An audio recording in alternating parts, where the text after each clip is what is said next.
In today's class, let us discuss the topic called as first class brickwork. In the first class brickwork, we are using the bricks of first class, that means quality bricks we are using, and along with the bricks, we required cement mortar, and for this, we required cement, sand, and water, which has to be added. So, the specifications we have to write.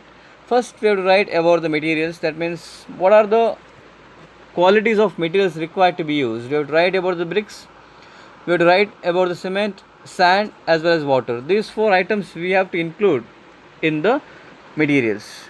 Then we have to go for the workmanship. In that, we have to write step by step procedure how to construct the first class brickworks. So let us see how to write the specification for this term. And we'll start with the materials.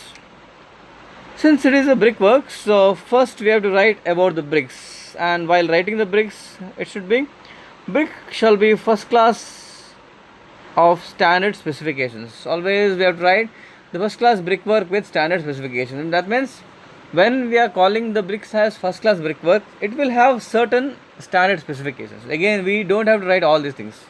When you write the term first class, it normally indicates whatever specifications are there for first class, all these terms should be included.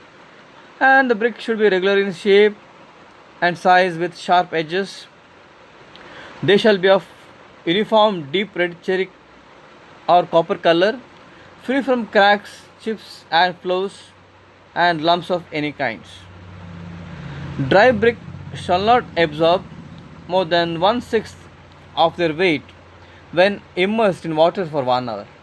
This is the important property of the bricks, because when we construct the brick masonry, we are using the cement mortar, and for cement mortar, we will add certain amount of water and it will become a paste. Now, if bricks are absorbing more water than whatever cement mortar we are applying on the surface of the bricks, all the water will be absorbed by the bricks, and the binding capacity of the mortar will be reduced. That's why we have to see that dry bricks shall not absorb more than 1/6 of their weight when immersed in water for 1 hour. Bricks shall have a minimum crushing strength of 105 kg per square centimeter, and this can be tested in the laboratory. If you have any doubts, we can take minimum 3 bricks to the laboratory. We can find the crushing strength by using the compression testing machine, and we can test whether the bricks are having that much strength or not. So these are the properties which we have to write about the bricks. Then the properties regarding the cement mortar, and to prepare the cement mortar we require cement and sand. So while writing the properties for cement, cement shall be fresh Portland cement of standard quality. Again, we don't have to write the brand name, which brand of cement should be used, that should not be written. We can write only the fresh Portland cement of standard quality. And sand, by writing sand, we have to write sand shall be medium coarse, clean, sharp, and free from clay, mica, and other organic matters. It should be free from all this organic matters. And water, when we write about the water, we can write only one sentence: the water which is fit for drinking can be used for construction. That is only the specification available for water.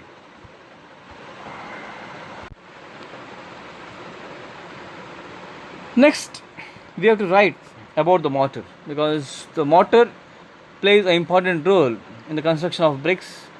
To hold the bricks together, we require the mortar. That's why we have to write clearly about the mortar. To prepare the mortar, we require cement, sand, and water.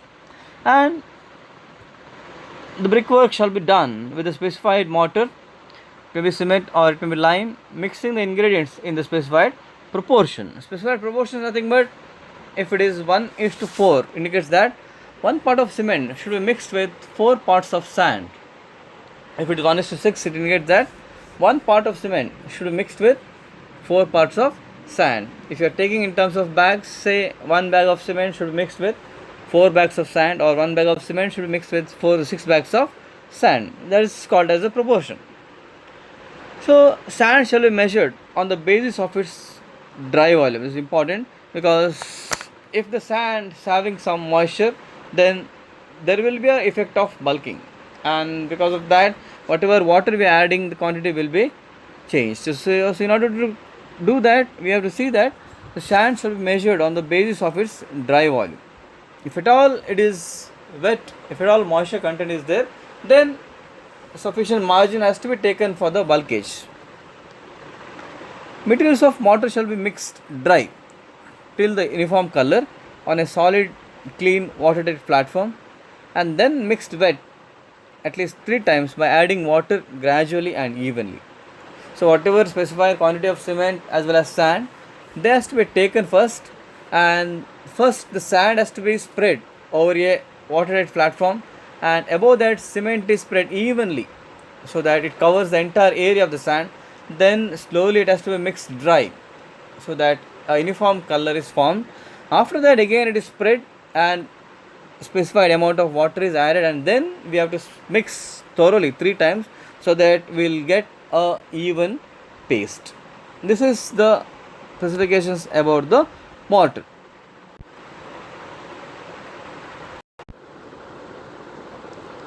So once the mortar is ready, now we have to start laying the bricks. So but before laying the bricks, we have to take certain precautions regarding the bricks. We have to soak the bricks in the water for at least 4 hours before we are using it, so that the bricks should absorb the required amount of water. Otherwise what happens is, if the bricks will not absorb the water during construction, the bricks will absorb the water from the cement mortar, and because of that the cement mortar loses its strength. That's why, to make sure that the bricks will not absorb the water from the mortar, we have to soak the bricks in the water for at least minimum 4 hours. So once the bricks are soaked in water, then we have to remove those bricks and we have to stake it on a clean platform or wooden planks to avoid any contact with the mud. Again, we cannot keep the bricks directly on the construction site. We have to keep them on a clean platform, or we have to keep them on a wooden plank so that the dust or mud will not come in contact with those bricks. Later, these bricks can be used for the construction.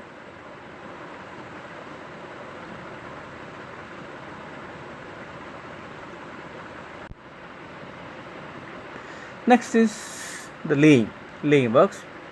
So bricks shall be of English bond unless specially mentioned. Normally the construction for walls or any other, we are using English bond because it is simple and strong. But in case of Flemish bond, what happens is the construction will be slightly difficult, will require skilled labor, so much care has to be taken. But here English bond is simple, that's why for normal construction we are using the English bond. If it is particularly specified that the construction brick masonry has to be carried out by using Flemish bond, then we have to adopt the Flemish bond. Unless specified, we can go with the English bond. So while constructing the brickworks, the brickwork shall be true to line, plumb and laid through with joints not exceeding 6 mm thickness for cement mortar and 10 mm thickness for lime mortar. Okay, so whatever bricks as constructed, we have to check the verticality by using the plumb, and we will see that the brickwork will be true to line and laid with joints not exceeding 6 mm thickness for cement mortar and 10 mm thickness for lime mortar. Each course of brick shall be laid quite levelled and perfect in bond, well bedded with frocks upwards and flushed in sound mortar. You will see that the brickwork is carried out with perfect bond so that the joints will not come directly above each layer, and the mortar should be flushed so that the joints will be perfectly sealed. No bats shall be permitted. Bats are nothing but it's a piece of bricks. Sometimes these bats are required to create the bondings or to avoid the joints. So no bats shall be permitted except where absolutely required for obtaining the specified bond or dimensions of different courses. Otherwise, we have to avoid these bats and as far as possible we have to use the full bricks for the construction. Brickwork shall be carried out together so as to maintain as far as possible uniform height of not more than 1 meter at a time. In a day's work, we have to construct the brick masonry only for a height of 1 meter, and that 1 meter for entire room or entire buildings. We have to see that the brickwork will be carried out together so as to maintain as far as possible uniform height, and the height, maximum height is only 1 meter. We should not construct 1.5 or 2 meter at a stretch. All mortar joints on the surface of the walls shall be raked to a depth of 12 mm in case where the walls are going to be plastered with mortar. Okay, when the mortar is green itself, we have to rake the joints to a depth of 12 mm so that the joints will be free and clean from loose and adherent mortar by using brushings. So whatever loose mortar is there from the joints, we have to remove it, and we have to see that the joints will be free from loose mortar and other things. Mortar of the proper consistency only should be delivered on the work, and subsequent shining of with water is if required shall be provided. So whatever mortar we are using, it should have a proper consistency so that it will be inserted inside the joints and the joints will flush it. If the mortar is slightly dry, we can sprinkle the water and we can make it paste so that it will hold the joints together. The figure shows the first class brickwork which is done by using Flemish bond and English bond. You can see here, in case of English bond, the alternative courses are headers and stretchers, and a small brick bat is used to avoid the joints. Whereas in case of Flemish bond, you can see in both the courses there are headers as well as stretchers. So slightly difficult to construct, and here we have to take utmost care so that joints will not be exactly above each other. So this is the difference between two bondings, and here in this figure it is shown how the brickwork is constructed by using the English bond, also how the work is be carried out, how will the joints will be raked, and how the work will be carried out, how the work is stopped for a height of 1 meter. All these are shown in this figure. So while using the mortar, if the mortar is thick or thin, that should be remixed. We should not use very thick mortar, also we should not use very thin mortar. If we found that mortar is thin or thick, it should be remixed with the sufficient quantity of cement, and then only it should be used for the construction. Only Flemish bond mortar within an hour for cement and 24 hours for lime mortar from the time of adding water shall be used, and no cold mortar be allowed in brick joints even remixed. The old mortar, if available, should not be used directly. It should be remixed with the cement and water, and then only it should be used for the construction. So as far as possible, during rain no brickwork should be carried out, okay, because it will spoil the work, it will spoil the cement mortar which is applied on the joints, and it will reduce the strength of the brick mortar. As far as possible, it should be avoided, but during some unavoidable cases, some special arrangement are made to protect the brickwork from rain for 24 hours according to the direction of the engineer in charge. Okay, you have to see that whatever brickwork is carried out, that should be protected from the rain for at least 24 hours, and then anyway we are going to for curing. Now next thing is regarding curing. Once the brickwork is done, the fresh brickwork shall be protected from rain or sun while it is green. Okay. So at least for 24 hours it should be protected from rain or sun so that the mortar will attain the sufficient strength. Then the brickwork should be kept wet on all the faces for at least 10 days during the construction. So 10 days curing period is required so that the mortar will get the required strength.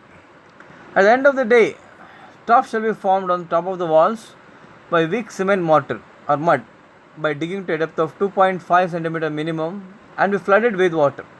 Okay, this should be carried out for the curing. Normally, at the up to the height of 1 meter, we require the scaffolding. Otherwise, it's not possible to carry out the brickwork. And whenever brickwork is used in first class brickwork, double scaffolding having two sets of vertical supports shall be provided, because normally sometimes we are going for single scaffolding where the supports are given for the fresh wall, whereas this is the brick masonry, the wall itself will be slightly weak. That's why we should not put any support on the wall. Instead, we have to go for double scaffolding where two sets of vertical supports are provided. The supports, whatever supports are provided, should be sound and strong, tied together by horizontal pieces over which scaffolding planks shall be fixed, so that a person can stand on that plank and the work will be carried out. So these are the precautions, or these are the specifications required for the construction of first class brick masonry. And we have to see that all the items are covered in this, so that there won't be much problem for the mason, contractor or engineer to carry out the work. If it is the construction of second class brickwork, only there will be changes with the quality of bricks. Instead of first class, we can allow the second class brickwork, whereas the remaining procedure will remain same.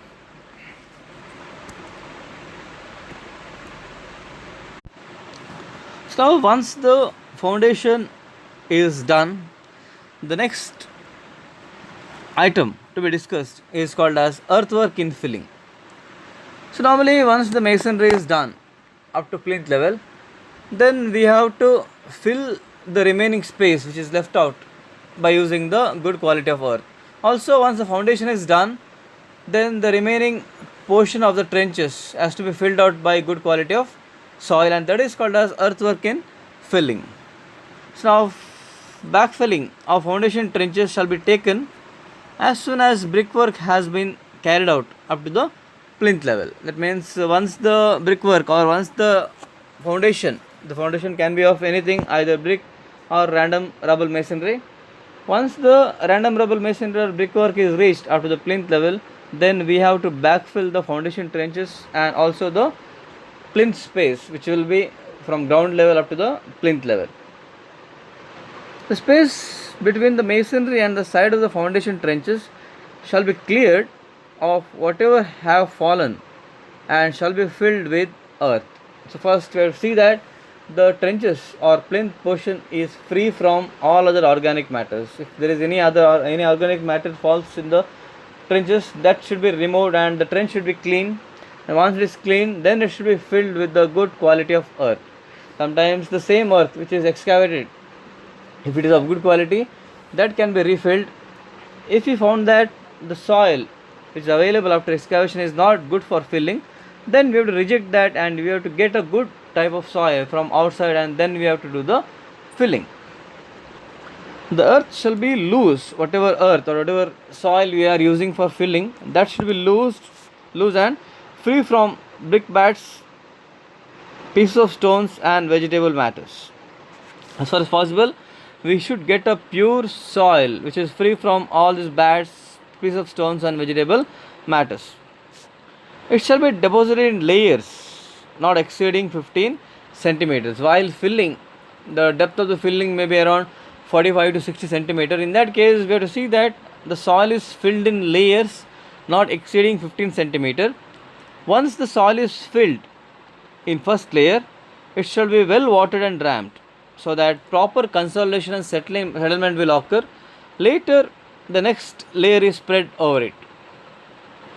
Proper watering should be required so that the consolidation or consolidation takes place, and then only we have to go for the second layer of filling. So this procedure has to be adopted for the item called as earthwork infilling. Here this figure shows how the filling is done in stages. You can see here in the first figure the soil, how the soil is filled and how it is ramped. Second figure shows the plinth is entirely filled with the soil. Similarly, third figure shows how it is watered and damping is going to take place, and fourth, the initially the soil is filled and later the water is spread and compacted. All this figure shows the procedure for earthwork in filling. So next item which we are going to discuss is called as damp proof course. Damp proof course is normally applied above the plinth level so that it reduces the dampness which is coming from the ground up to the floor level. That's why it is called as damp proof course. It prevents all the dampness because of the groundwater table or because of rainwater. The dampness will not enter inside the rooms or inside the hall, kitchen. So that's why this damp proof course is provided. And the damp proof course normally will be of cement concrete and should have a mix of around 1:4 or 1:3, and usually the thickness will be up to 2.5 to 4 centimeters. Okay, only the 2.5 to 4 centimeter thickness of damp proof course is provided, and it is laid by using the cement concrete of mix 1:2:4 or 1:1:3 as specified. So as we are talking about the cement concrete, the materials required for concrete are coarse aggregates, sand, cement and water. So now we have to give the detailed description about the coarse aggregates, sand, cement and water. In the previous specification, that is cement concrete bed for foundation, again in that we have given a detailed description about the materials, and those same description can be added here. Regarding the coarse aggregates should be of clean, hard and dense stone chips 12 mm down and shall be washed before use. Here the size of coarse aggregates used are only 12 mm down size. We are not going to use larger size more than 12 mm because thickness is less here. Thickness will be only 2.5 to 4 centimeter. That's why only smaller stone chips are used, and whatever small chips are used, they should be washed, because since we are using the smaller diameter chips, there are chances that it will contain more dust. That's why it should be washed before use. Sand shall be clean, sharp and coarse of average 5 mm size, and it should be free from dust, dirt and screened before use. Since we are using it for the concrete, it should be screened so that whatever stone, pebbles and whatever dust is there, that should be removed. Cement shall be fresh Portland cement. Again, we are not going to specify the brand. We are saying that only it's fresh Portland cement and it's left to the contractor or engineer. All the materials in use, including waterproofing compound, shall be of their respective standard specifications. Since it is damp proof course, so some chemicals can be used for the construction, and whatever chemicals is specified in the specifications, that should be used. And finally water, again I'll tell you, water which is fit for drinking purpose can be used for the constructions. So this is the detailed specification regarding the materials. The sketch shows the details of damp proof course. Here you can see that this is the damp proof course which is provided so that dampness will not enter the house, and here in the second sketch it is shown that how the damp proof is provided above the plinth level by a thickness of 2.5 to 4 centimeter, and top is leveled so that the masonry can be carried out above the damp proof course. So we'll see the procedure now, how the damp proof course is carried out. First, mixing. Since it is the cement concrete what we are using, so we have to mix the materials, that is coarse aggregates, sand and cement along with the water. The procedure of mixing is as follows. Coarse aggregates and sand shall be measured by volume with gauge boxes, and cement bag having a weight of 50 kg and volume 10 cubic meters. So whatever quantity of coarse aggregates and fine aggregates, that will be taking in terms of volume. It is not possible to weigh them in the site. That's why we are comparing it with the volume of one bag of cement. If you are taking one bag of cement as average, then we have to go for a certain volume of sand and certain volume of coarse aggregate. That is called as volume batching. Regarding the cement, some sample test of cement bag shall be made at work to ensure its specified weight and volume. You can check some cement bags so that if it contains exact 50 kgs or not. Then the mixing, which will be done on a clean solid platform. Dry coarse aggregates should be staked evenly on the floor. First, we have to take the dry aggregates, and those dry aggregates should be staked evenly on the floor, should be spread evenly on the floor. Then, sand and cement in the specified quantities are first mixed dry till the uniform color without adding the water. So, we have to take the required amount of sand and cement, and that should be mixed dry so that we will get a uniform color. Once we will get a uniform color, then it should be spread over the coarse aggregates evenly, and then the water is added. So before adding the water, it has to be mixed once, and then at least further 3 times it should be mixed after adding the required amount of water, so that it gives a uniform concrete. Then along with that, we can add the waterproofing compound, maybe a Pudio or Seco or whichever specified by the engineer. That has to be mixed, that is 5 to 3% by weight of cement as specified shall be mixed in the concrete to make it waterproof. Lot of chemicals are available in the site, in the market, so we can choose whatever specified in the specifications, and this particular admixtures or waterproofing compound should be added in the concrete. Sometimes it's available in terms of liquid, and certain amount of liquid is mixed in the water, and then it should be added to the mix, and it should be mixed thoroughly so that waterproofing compound mixes thoroughly with the entire volume of concrete which is prepared. Coming to the preparation of base, the top of the wall on which damp proof course is to be laid shall be constructed with bricks on edge or with the frogs of the bricks down. Okay, this should be care should be taken where we are going to provide the damp proof course. There, the brick should be constructed with the frogs downwards. The top of the plinth bed over which damp proof course is to be placed shall be thoroughly cleaned with a steel brush, washed and wetted before laying the course of concrete. If it is brickwork, then it should be thoroughly wetted so that the bricks will absorb the required amount of water. Otherwise, it will absorb the water from the concrete. Again, it will weaken the strength of the concrete. That's why it should be properly wetted before construction. Wooden straight edges shall be fixed on plinth wall, having the same inner width as that of the required width of the DPC, so that whatever DPC is provided, it should be within that straight edges. Laying. Damp proof course may be laid to the full width of the plinth or the superstructure as specified in the drawing or specially mentioned. Sometimes they specify only for a particular width the DPC has to be laid, or sometimes they specify for the entire width the DPC has to be laid. It shall be laid to the specified thickness of 2.5 to 4 cm over the plinth wall, flushing with the floor surface, and shall not be carried across the doorways or such other openings. So to take care, you have to see that this plinth DPC, whatever we are providing, will not obstruct the door openings. Sometimes we can provide for the entire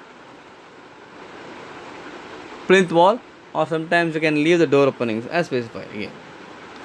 DPC shall then be consolidated by tamping and leveled both longitudinally and transversely. That's very, very important. First we have to tamp it so that the concrete settles evenly, and then we have to level it longitudinally and transversely. Laying shall be completed in the same day. That's because of the joints and breaks shall not be given any door openings. The surface of the concrete should be roughened and checkered when it's dry to form a key for the joint at the wall above. So once the laying is done, then it should be properly cured. Damp-proof core shall be kept wetted for at least 7 days after laying if the brickwork is not ready to proceed further. Okay, we have to give a curing of minimum 7 days so that concrete will attain the required strength. Then only we have to carry out the masonry work. But in any case, no brickwork shall be commenced on the freshly laid damp-proof course unless the DPC has been flooded with water for at least 48 hours. Sometimes there will be an emergency in constructing the walls. In that cases, the brick DPC shall be thoroughly flooded with water for minimum 48 days, and then only the work will be carried out. Still, if the work is carried out, the DPC shall be constantly wetted, kept on wetting, so that concrete will attain the required strength. Alternatively, the damp-proof course may also be 2 cm thick layer of cement mortar 1:2 mixed with waterproofing compound with 5% podio by weight of cement. Sometimes instead of going for cement concrete, the damp-proof course also can be laid by using only cement mortar with a ratio of 1:2, a strong ratio. There is 1 part of cement which should be mixed with 2 part of sand, and then a strong mortar paste is prepared, and that can also be used as a damp proof course.